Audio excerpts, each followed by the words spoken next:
오늘은 배신자여 갈릴리로 가라, 배신자여 갈릴리로 가라는 제목으로 말씀 나누겠습니다. 6월절은 유대인에게 가장 큰 절기입니다. 가장 큰 절기. 각 나라마다 민족마다 절기라는 것이 있는데 6월절은 유대인에게 가장 큰 절기죠. 왜 그렇겠습니까? 출애굽, 그죠? 출애굽. 그러니까 나라가 독립하여서 새로운 나라가 되는 가장 기쁜 날이죠. 그리고 원수되었던 그 애굽을 철저하게 복수하고 나왔던 그 날이기 때문에 정말 기쁜 날이고 명절 중에 명절입니다. 보통 이제 유대인들은 금요일 날 양을 잡고 금요일 날 6월절 절기를 지내고 그리고 토요일 안식을 그렇게 명절로 들어가게 됩니다. 금요일 날 밥을 먹죠. 그런데 6월절 만찬을 금요일 날 하게 되는데 오늘 예수님은 목요일 날 하게 되십니다. 목요일에. 왜 그렇겠습니까? 오늘 목요일에 만찬하시고 그 새벽에 잡혀가셔서 금요일 날 선고 받으시고 십자가에 돌아가셔서 목요일 날 6월절 어린 양으로 돌아가시기 때문이죠. 그래서 제자들과 함께 실상 절기로 따진다면은 하루 먼저 6월절 만찬을 하게 되는 겁니다. 제자들이 궁금했겠지만 성경에는 나오지 않습니다. 아마 설명하셨겠죠. 이런 이유로 먼저 하자. 그래서 오늘 만찬을 하게 되는 겁니다. 6월절이 유대인에게 왜 중요한지 설명드렸습니다. 죽음에서 생명으로 새롭게 하여서 나라가 시작했던 그런 날이죠. 25절에 보면 그 마지막 만찬에서 이제 앞으로 하나님의 새로운 나라가 시작될 거다라고 말씀하십니다. 왜 예수님께서 하필 6월절에 돌아가셨을까? 유대인에게도 6월절 말고도 또 중요한 절기들이 있지 않습니까? 추수감사절이 있고 우리로 치면은 여러 감사절이 있는데 그럼에도 불구하고 왜 6월절로 했을까? 날짜를 맞추신 겁니다. 맞추신 이유는 내가 새로운 나라를 또 시작하겠다는 그런 메시지입니다. 저 애굽 때 독립하여서 이스라엘이라는 나라가 시작됐는데 이제 십자가 그 사건을 통하여서 영적인 새 나라를 시작하겠다는 그런 증거로 또 그 사인으로 6월절에 그렇게 맞추신 겁니다. 그래서 오늘 본문에도 말씀하고 있지만 하나님 나라에서 이제 앞으로 올 하나님 나라에서 새 것으로 마시는 날까지 나는 포도주를 마시지 않겠다, 포도에서 난 것을 마시지 않겠다 말씀하시죠. 분명히 말씀하셨습니다. 하나님 나라가 올 거다. 하나님 나라 오는 것이 이미 시작되었고 완전한 그날에 하나님 나라가 완성될 것이다. 새 하나님 나라를 선언하고 있는 것이죠. 그래서 오늘 마지막 만찬의 의미는 출발 신호 같은 겁니다. 탕 하는 출발 신호 있지 않습니까? 오늘 만찬을 끝으로 예수께서 죽으시고 그것이 끝나는 것이 아니라 새로운 6월절을 통해서 새로운 하나님의 나라가 시작되는 날, 출발점이죠. 출발점이라고 하고 또 하나님 나라가 곧 온다고 하니까 우리 이미지로는 하나님 나라가 점점점 멀리 있다가 점처럼 보이다가 가까이 온다 이렇게 생각할 수도 있겠습니다. 예수께서 하나님 나라가 곧 올 거야, 오늘 출발이야. 그럼 멀리 하늘에 있던 하나님 나라가 점점 이렇게 다가오는 것으로 생각할 수 있겠죠. 그런데 마가가 생각하는 마가의 신학에서 하나님 나라는 좀 달랐습니다. 하나님 나라가 시작된 건 맞는데 이미 하나님 나라가 시작되었고 이미 하나님 나라의 사역이 시작되었고 그 땅이 점점 넓어져 가고 있다. 이것이 마가의 신학입니다. 1장 15절에 마가가 복음서를 시작할 때 때가 찼고 하나님의 나라가 가까이 왔으니 라고 하며 시작했습니다. 때가 찼다는 것이 가득 찼다는 것이거든요. 가까이 왔다는 것은 또 오고 있다는 것이 아니라 이미 도착하여서 영향력을 행사하고 있다는 그 의미입니다. 원어로 보면. 그러니까 이미 여러분 예수께서 오늘 만찬을 하셨는데 이 만찬을 통해서 하나님 나라가 이미 왔고 그래서 우리가 생각하는 이미지가 뭐냐면 점점점 하나님의 땅의 영역이 넓어져 가는 겁니다. 하나님 나라의 땅이. 그래서 마가가 우리에게 던지는 질문이 뭐냐면 이미 예수께서 최후 만찬을 통해서 오늘 이 본문을 통해서 하나님 나라가 여기에 임했다고 출발 신호 그 총을 울렸는데 너희 삶 가운데 하나님의 나라가 넓어져 가고 있느냐? 실제적으로 하나님 나라가 너희 삶 가운데 있느냐, 그것을 물어보고 있는 겁니다. 하나님의 나라가 멀리 있는 것이 아니라 지금 여기에. 하나님 나라가 여러분 삶 가운데 몇 평일까요? 몇 평 정도 되시나요? 마가복음의 배경을 제가 간간히 말씀드렸고 또 시작 때 잘 설명드렸지만, 마가복음의 배경은 그 로마 교회를 위한 책이었습니다. 로마 교회가 지금 어떤 형편이었냐면, 그들이 성경에는 자세히 나오지 않았지만 알고 보니까 베드로가 로마 교회를 섬기고 있었습니다.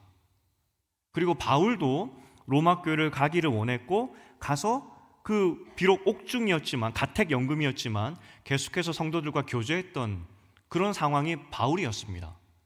그러니까 초대교회 가장 두 거목 같은, 가장 큰 기둥 같은 바울과 베드로가 로마에 있었습니다. 하지만 그 네로를 통하여서 두 사람이 한순간에 죽게 되죠. 순교하게 됩니다. 자, 로마 수도에 있습니다. 교회가 있었습니다. 거기에 지하교회처럼 그래도 겨우겨우 신앙을 이어갔던 신실한 로마 성도들이 있었는데, 하루아침에 황제로 인해서 그 두 거장, 두 거목, 두 기둥을 잃게 됩니다. 여러분 어떤 마음이겠습니까? 한순간에. 오늘 로마 문화에 익숙했고 로마 제국의 힘을 아는 사람들에게 마가가 이야기합니다. 이미 하나님 나라가 임했고 그 총성은 시작의 출발 신호는 이미 울렸고 하나님의 땅이 점점점 넓혀가고 있다. 그것을 절망에 빠졌던 로마 교회 성도들에게 보내는 것이 마가의 오늘 복음서의 내용이고 주제라는 것입니다. 생각 가운데 이런 마음이 들죠. 아니, 바울과 베드로도 없는데 어떻게 이 교회가 이어갈까? 어떻게 이 교회의 미래가 보장될까? 걱정된다 하는 생각이 많이 들 수도 있습니다. 어떻게 이 어려움 가운데 이 사람들은 교회를 세워가고 하나님 나라의 땅을 넓혀갈 수 있었을까요? 바울과 베드로도 없는데. 주일 설교를 들었지만 기억하시겠지만, 너 하나님의 사람아, 너 하나님의 사람아, 영적인 눈을 가지고 이미 임한 하나님의 나라를 보라. 이것이 마가복음의 도전이었다는 겁니다. 오늘 그래서 실제 이 책을 받아들였던 로마 교회 성도들은 믿음으로 그 어려움을 이겨냅니다. 믿음으로 그들은 교회를 세웠을 뿐만 아니라 하나님의 나라를 이루어가는 것이죠. 어떻게 이들은 영적인 눈을 가지고 하나님의 나라를 그 로마 수도에 세울 수 있었을까? 더군다나 그들이 믿고 따랐던 두 명의 거장을 잃었음에도 불구하고 어떻게 그런 삶을 살 수 있었을까? 사실 교회 큰 고민, 교회 사역하면서 같이 이제 신앙생활 하는 거 아니겠습니까? 저희 가장 큰 고민이 무엇이냐면, 이미 하나님의 나라가 여기 임했는데 그 임한 하나님의 나라를 어떻게 보여드릴까? 이것이 제일 큰 고민입니다. 성경은 계속해서 이미 하나님 나라가 여기에 임했다고 알려주고 있는데, 어떻게 하면 로마 교회 성도들처럼 바울과 베드로도 없지만 그렇게 강력한 삶을 살 수 있을까? 영적인 삶, 그런 삶을 살게 만들어 드릴까 하는 것이 사역의 가장 큰 고민이라는 것입니다. 어떻게 해야 깨어서 영적인 삶을 살 수 있을까? 하나님의 땅을 넓혀갈 수 있을까? 그 예전에 서점에 가시면 그걸 보신 적 있을지 모르겠지만, 요즘에 가니까 그 좋은 책 있지 않습니까? 고전을 일반 책의 한 3분의 2 사이즈로 줄여가지고 출판해서 판매하는 것들이 많이 나와 있더라고요. 혹시 보신 적 있으십니까? 고전들, 좋은 책들. 그래서 그걸 보니까 글자도 조그만한데, 야, 이거 읽으라고 파는 건가 싶을 정도로 그렇게 어쨌든 좋은 책들을 조그만하게 만들어서 이렇게 팔더라고요. 생각해 보니까 제가 대학 다닐 때 아마 다 경험 있으실 텐데, 영어 공부 좀 하겠다고 서점에 가면은 그런 조그만한 그 고전 문학을 이렇게 책을 조그만하게 만들어 가지고 출판해서 이렇게 쫙 꼽혀 있던 그런 때가 있었습니다. 아마 다 한두 권 다 사보셨을 것 같은데, 요즘 다시 그 유행이 왔는지 모르겠지만 그런 조그만한 책들을 많이 팔더라고요. 제가 공부하러 갔을 때도 미국에도 보니까 책들을 조그맣게 만들어서 많이 팔더라고요. 그 속으로 시력이 얼마나 좋길래 저런 책을 사서 보나 싶었습니다. 근데 이게 어디서부터 시작됐냐라고 정확하게 말하기는 어렵지만 청교도 시대에도 책이 작았습니다. 청교도 시대에도. 지금처럼 우리가 큰 책이 아니라 청교도 시대, 그러니까 거의 한 200년 전이죠. 300년 전. 그때도 책이 작았습니다.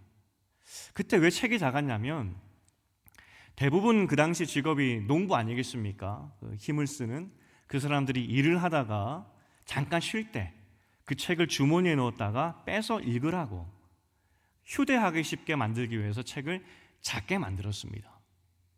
그 당시 사람들은 힘들었지만 또 밤에 불이 어디 있겠습니까? 우리나라 옛날이나 마찬가지죠. 하지만 틈나는 대로 그렇게 일하다가도 책을 읽고 또 집에 돌아가서도 책을 읽고 했던 것이 청교도의 삶이었습니다. 무슨 책을 읽었을까요? 그런데 당연히 신학책이었고 당연히 기독교 고전책이었고 또 그 당시 목사님들이 썼던 그런 신학책들을 부단히도 읽었던 것이 청교도인들의 삶이었습니다. 그래서 그 당시 책이 작았습니다. 서점에 가서 조그만한 책을 볼 때마다 저는 청교도들이 이런 책을 읽었겠구나, 주머니에 넣고 시간 날 때마다 책을 읽었겠구나 하는 생각이 들었습니다. 우리가 로마 교회 성도들처럼 힘있게 살 수 있는 유일한 방법이 무엇인지 아십니까? 기억하는 겁니다. 청교도인들이 그 힘든 육체 노동을 하면서 목숨 걸고 미국 땅에 넘어갔지만 그럼에도 불구하고 신앙을 지키면서 살 수 있었던 유일한 그 이유, 방법이 무엇인지 아십니까? 기억하는 것, 부단히도 기억하는 것.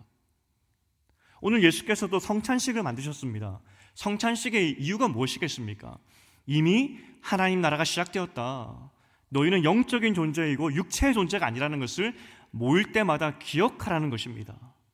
이 기억의 힘으로 로마교회 성도들은 새로운 영적인 삶을 산 것이고 청교도도 마찬가지고 또 우리가 이 시대를 살아갈 때 하나님 나라를 살아갈 때 가장 필요한 것이 무엇이냐? 기억하는 것. 말씀을 기억하고 또 내가 들었던 말씀을 다시 나누고 내가 잘 살고 있는지 점검하고 하는 그런 모습들이 우리를 새롭게 한다는 것입니다. 그래서 오늘 예수께서 새로운 나라가 시작되었다는 그 총성을 울리면서 같이 만들었던 법이 무엇이냐? 성찬식입니다. 하나님 나라가 시작되었는데 잊지 말라고, 잊지 않기 위해서 성찬식을 하라고. 그래서 이건 세트죠. 성찬을 할 때마다 우리가 새로운 나라를 시작하고 있구나, 살고 있구나. 그런데 현대교회는 성찬식도 없고 어떻게 하면 우리가 하나님을 기억하게 하고 또 말씀을 가까이 하게 하고, 이게 사실 교회의 숙제인 것 같습니다. 요즘 그 유튜브나 또 눈에 보이는 게 얼마나 많습니까? 드라마도 많고 우리 시선을 빼앗는 것이 굉장히 많습니다. 우리 아이들도 하나님 말씀을 보기에는 너무 바쁘고요. 우리도 마찬가지고 바쁘고 할 일도 많고, 그러니까 하나님을 가까이 할 수 있는 그런 기회들이 점점점 사라지죠.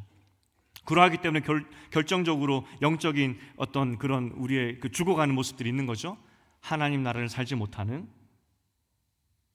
어떻게 하면 하나님을 기억하게 하고 그 예수 이름을 기억할 때 그 예수 이름을 기억함이 우리에게 힘이 되어서 영적인 삶을 살게 만들어주는데 어떻게 하면 기억하게 만들까가 그래서 제일 큰 고민이라는 겁니다. 제가 이번 주에 그 AI 활용법을 좀 배웠습니다. 그래서 아마 순장님들을 통해서 받으신 분도 계실 거예요. 이 클릭 몇 번 하니까 이게 설교 내용을 대화식으로 바꿔주고요. 또 그 내용을 또 문답식으로 바꿔주고 또 PPT처럼 몇 컷으로 바꿔주고. 혹시 받으신 분 계십니까? 제가 순장님 통해서 좀 피드백도 받아보려고 했는데 세상이 정말 좋아졌더라고요. 물론 아직 그 베타 버전이기 때문에 PPT로 만들었던 그런 것들은 오타도 있긴 하던데 그래도 얼마나 잘 만들어주던지. 제가 청년 사역을 할 때 어떻게 하면 하나님을 기억하고 특히 주일 말씀을 기억하게 도울까 해서 그 미디어 팀을 만든 적이 있었습니다. 미디어 팀. 그러니까 실제 미디어를 잘하는 청년 혹은 관심 있는 청년 모았습니다. 모아서 그들에게 이 주일날 설교를 듣고 한 10컷 정도로 그림을 만들고 글을 써서 사람들이 볼 수 있는 10컷 PPT를 만들어서 제공하자. 그래서 미디어 팀을 만들었죠. 근데 몇 번 해봤는데 너무 힘든 겁니다.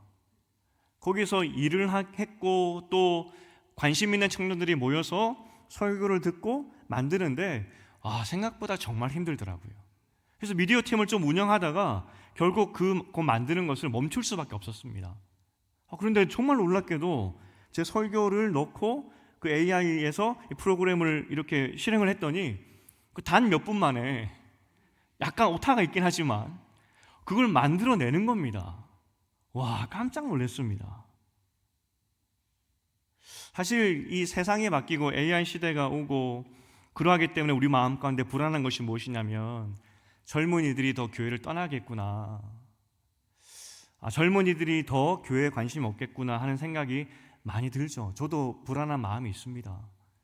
그 시대의 다음 세대 아이들에게 어떻게 하나님의 복음을 전할 수 있을까 고민이 많이 되죠.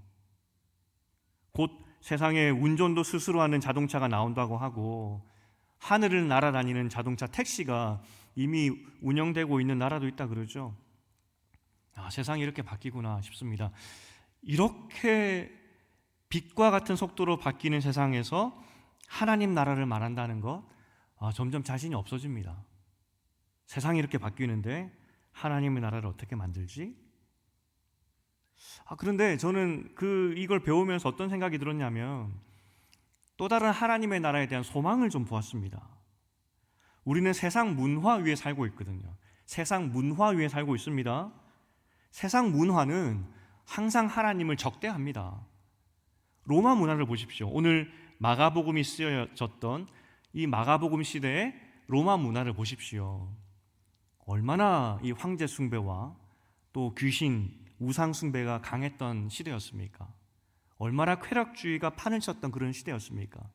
학자들이 이야기하기를 로마 시대만큼 성적으로 타락한 시대가 없었다 말할 정도로, 그리고 사치와 낭비가 심한 시대가 없었다 할 정도로 그런 시대였습니다.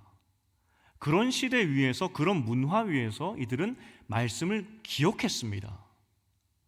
그 시대에서 말씀을 기억하고 예수 이름을 기억하고 예수 이름을 붙잡았더니 그 문화 위에서 하나님 나라를 만들어냈습니다.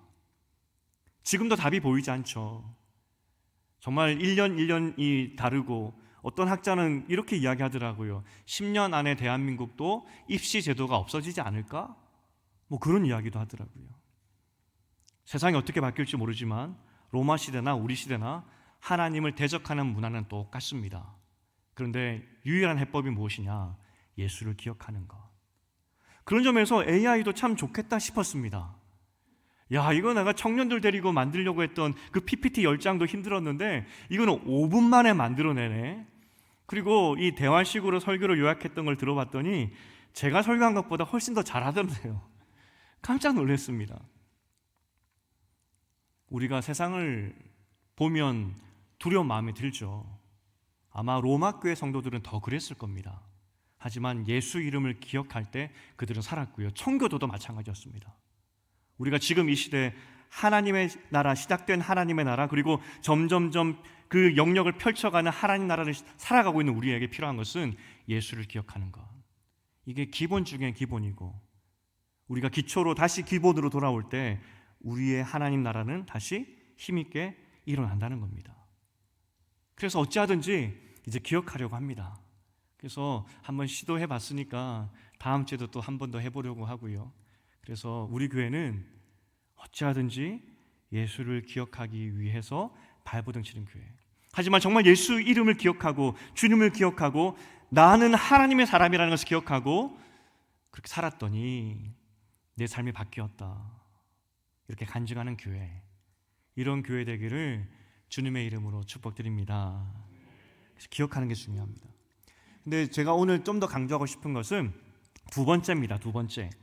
굉장히 이 그림으로 생각하면은 이 제자들 굉장히 낯뜨고 있겠다 싶습니다.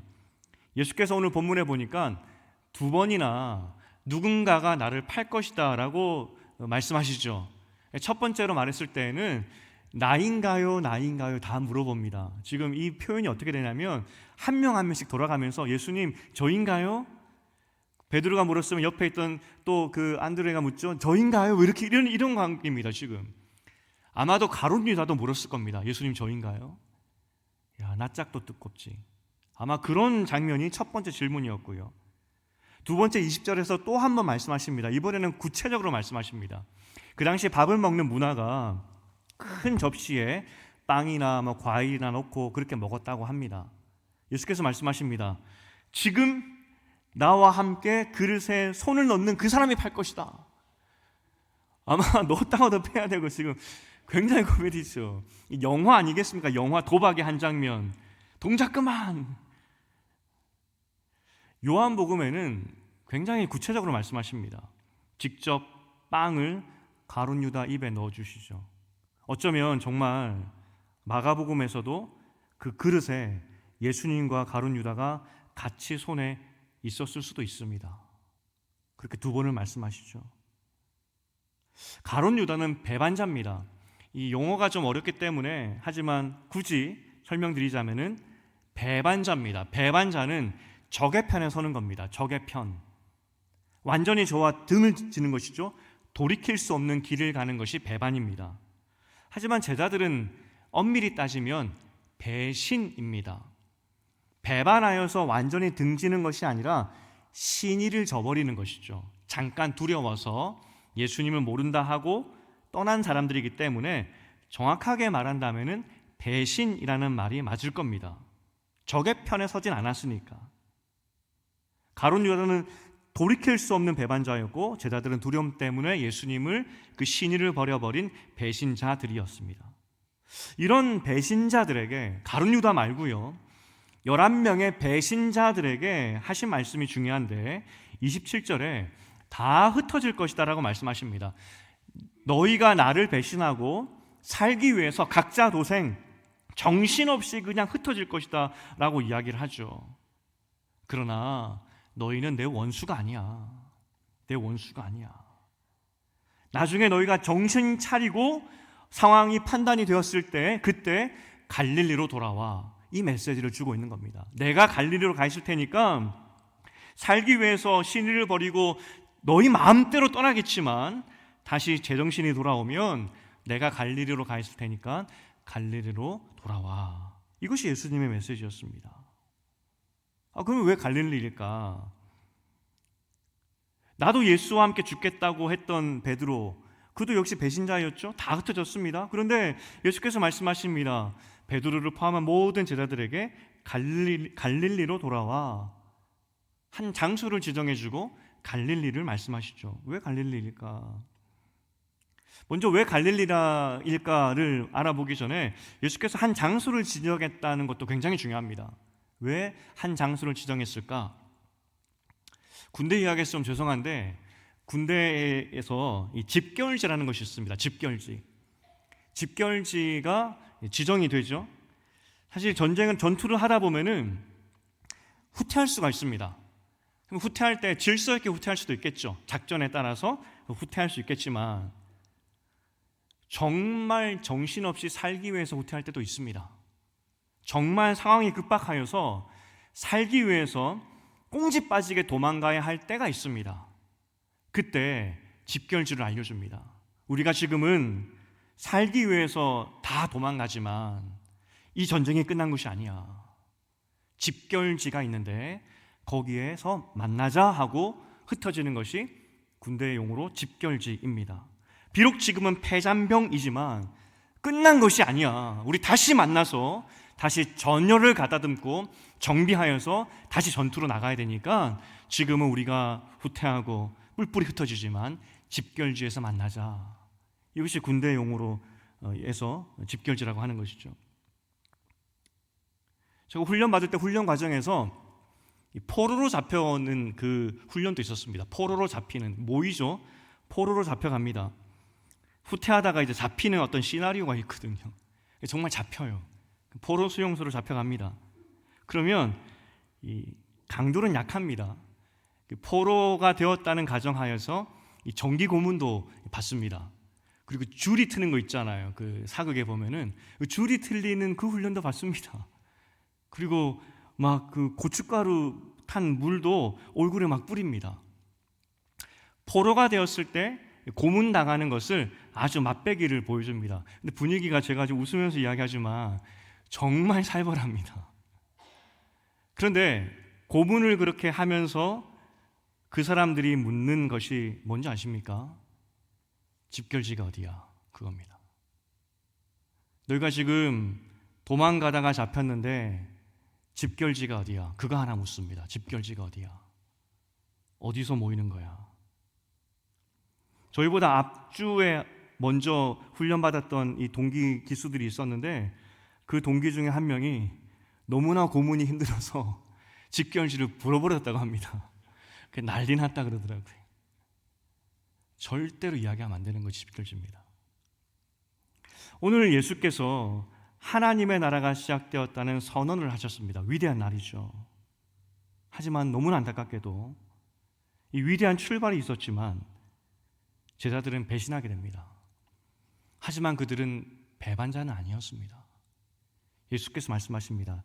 다시 시작해야 되니까 흩어졌더라도 정신 차려지면 집결지로 모여야 돼. 왜냐하면 다시 시작해야 되니까. 그러면 왜 갈릴리일까? 모이는 것은 알겠는데 이제 모여서 다시 시작해야 되니까 다시 시작하면 되니까 그건 알겠는데 왜 갈릴리일까? 왜 갈릴리를 예수께서 집결지로 정한지 아십니까? 거기서 예수께서 제자를 부르셨거든요. 거기서 예수께서 제자를 만나셨거든요. 첫사랑 장소입니다. 첫사랑. 처음 예수를 만났던 장소. 사실 제자들을 생각해 보십시오. 제자들도 대단합니다. 3년 동안 예수를 따라다녔습니다. 돈도 안 벌고 믿음이 겨자씨만한 그런 그 크기밖에 안 되고 결국은 배신할 제자들이었지만 3년씩이나 따라다녔습니다. 그 사랑, 그 열정이 어디서 시작되었냐면 갈릴리였습니다. 그리고 갈릴리에서 예수께서는 특별히 수많은 기적을 더 많이 보여주셨습니다. 그들에게는 추억의 장소고 부르심의 장소고 첫사랑의 장소였습니다. 예수께서 흩어진 배신자들에게 말씀하십니다. 내가 첫사랑의 장소에 가 있을 테니까 거기로 오라고. 내가 거기 기다리고 있겠다고. 청년들이 나이가 들어서 돌아오는 경우들이 간혹 있습니다. 어렸을 때 중고등학교 때 혹은 대학교 때 열심히 신앙생활 하다가 이런저런 일들로 교회 떠났다가 30대 넘어가고 나이가 들어서 돌아오는 청년들이 간혹 있습니다.